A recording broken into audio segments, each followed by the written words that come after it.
Te, full tank. Full tank po. Oh. Magtaas ba kayo bukas, te? Napakarami nagpapakarga ngayon, guys. Sobrang dami talaga. Ang hirap, kanina pa kami pumipila. Kasi ngayon, 62 dito. So, baka bukas makalawa, 100 plus na. So, nandito na po ako sa gas station. Ang presyo ng krudo ngayon ay 62. So, hindi natin alam kung gaano kataas yung itataas nito sa mga darating pa na araw dahil sa naggera na po, no? So, ngayon pala magpapakarga na tayo ng full tank sa ating sasakyan.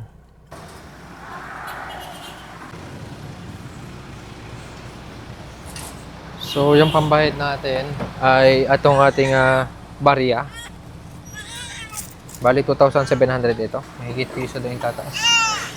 Dala ng panahon natin ngayon ay gera. Kailangan natin magbilang ng barya kasi kailangan ko ng magpagasolina. So, naghihirap na ang planetang Earth.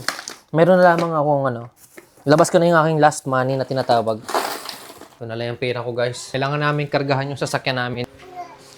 Ito na lang yung pera namin. Ito na lang yung last money namin sa buhay. Kailangan namin bilangin yung pampagkrudo kasi kailangan natin magkarga ng krudo. Bakit? Ito na, guys, pera ko na to. Last money. Walang dami, puro tagpipiso. Ba't ganon? Maliit lang yung value nito. Wala to. Kunti lang ito, guys. Kunti na lang yung last money namin. Kita ko yung sa piso wifi nung bata pa ako. Yan lang. Bibilangin ko yung last money namin na pang krudo. Kasi kailangan natin magpakarga ng krudo ngayon sa panahon to. Kasi guys, alam nyo na, ang panahon natin ay nasa deliryo tayo ng pagsubok. Wala nang, ngayon, gira na gira. Bilangin ko muna yung kayamanan namin na titira.